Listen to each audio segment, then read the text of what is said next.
Y'all know the name. Source. Doing my job. We love you, D-Source. Sa ano naman, malipat tayo sa training ni Kuya Manny. Kayo, syempre, nandiyan kayo, at boxer din kayo. Kayo mismo nakakaalam kung ano nangyayari sa training at kung ano man. Ano naman masabi niyo sa naging training para sa camp na to ni Manny kumpara doon sa mga nakaraan? Kung i-compare natin yung Marquez 3 na laban, masabi ko mas maganda ang preparasyon ngayon. Unang-una dahil medyo challenge siya ngayon kay Marquez dahil maraming nakapagsabi na medyo controversial yung mga huling laban nila. Pangalawa, siguro si Manny mismo may narinig niya sa mga critics ng mga tao o mga media na medyo palaos na siya. So siguro I'm sure na narinig niya yun. So ayaw niyang payagan na mangyari yun dahil siyempre may pride. At gusto niyang patunayan na kung sino yung Manny Pacquiao noon, ganun pa rin yun ngayon. So talagang mas handang-handa siya ngayon compare yung last fight ni Marquez. Talagang focus ngayon at nakikita ko sa sparring kahapon na talagang nagpalit yung KRC. Sana sa actual na laban, lalapas yun. Tama. Yan ang gusto natin marinig.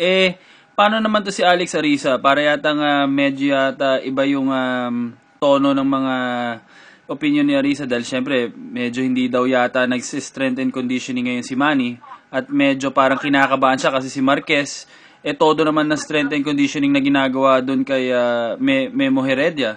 Anong pansin niyo dyan? Medyo na bawasan ba lakas ni Manny or explosiveness niya? Ano sa tingin niyo?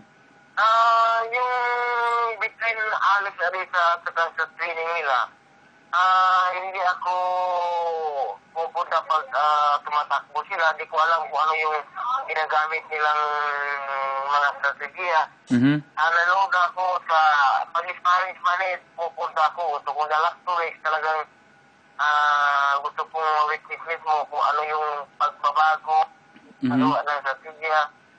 So napapansin ko talagang very secretive sila. Medyo marami silang mga pagbabago, pinagtatago na gusto lang iparating sa mga tao sa actual na laban. Yun That's good. Na-witness ko na talagang yung instinct nandun. That's good. Hanggang sa laban, lalabas yun. Kung ipaparemind ko sa inyo kung anong Manny Pacquiao nakita nyo na ito noon, anong naalala nyong fight? Yung parang nakikita nyo na mga performance si Manny sa sparring at training ngayon? Nakikita ko sa laban ito yung parang yung puto na laban. Kita natin na hindi po siya ganun super sikat or yung laban ni De La Hoya na ito rin na nagtagal sa sayo naka-6 siya. So that means medyo kabado mismo siya. Sinaganda niya dahil alam niya na pag hindi siya maganda, delikado rin siya. So yun nga, lahat ng ito ng paganda nila, sana sa actual na laban, talagang ilalapas. Tama. Kung hindi natin alam dahil si Marquez, alam natin, naging tayo din yun. Dahil lalo din yun, gusto rin talagang manalo. Tsaka legend din yun Naalala ko nga nung Pacquiao Marquez 3, tayo pa magkakasama nun. Paalis na kayo papuntang Amerika nun di ba? Medyo lahat tayo parang kumpiyansa na tayo na kaya ni Manny si Marquez. Tapos nagulat tayong lahat. Medyo parang pinahirapan pa rin ni Marquez si Pacquiao. Ano masasabi niyo naman dito tungkol kay Marquez at ano yung mga dapat bantayan ni Manny na nakita niyo nung pangatlong fight? Nakikita ko kay Marquez talagang ang advantage niya talagang nababasa niya yung style ni Manny.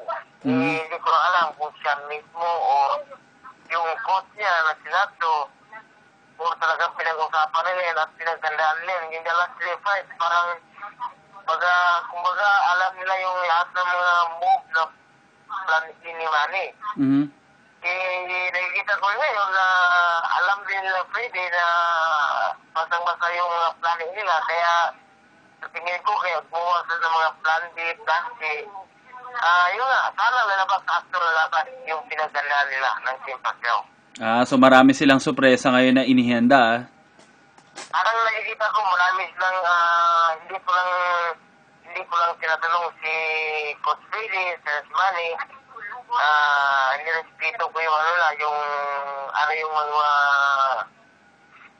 yung sa gusto nga mangyari na sila lang ang nakakaalam. Tama. Kumbaga si Freddy naman, meron bang, ano yung mga payo na para kay Mike kontra kay Gamboa? Talagang tinatanong ko sa iyo na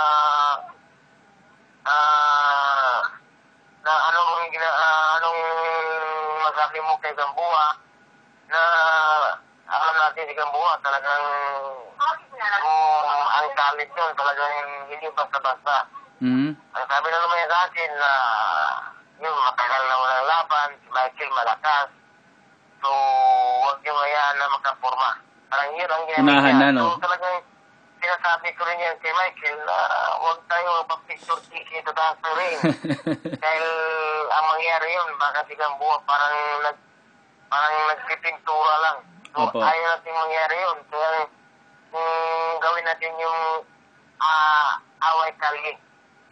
Okay, away kalye, tama. Si Manny, tingin nyo ba dapat ganun din ang gawin niya kay Marquez? Away kalye, yung todo agresibo? O sa tingin... ko, yan ang isang plano na may sa plan A, plan B, plan C, parang mayroong isa noon na talagang plan nila na parang wala nang vaccine bukas.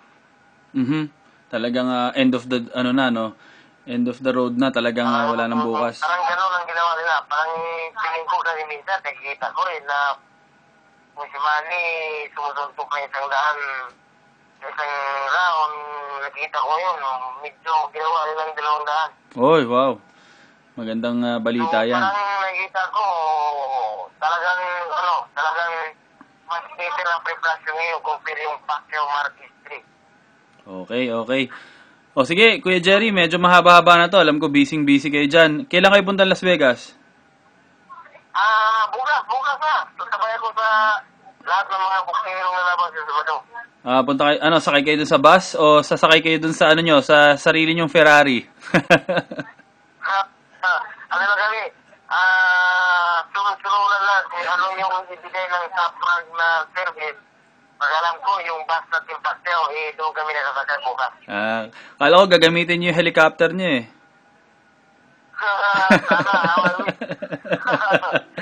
O sige, maraming salamat. Regards sa lahat yan. Maraming salamat Kuya Jerry at good luck pagdadasal namin. You're my idol. Doing my job, doing my job, doing my job, doing my job, doing my job, doing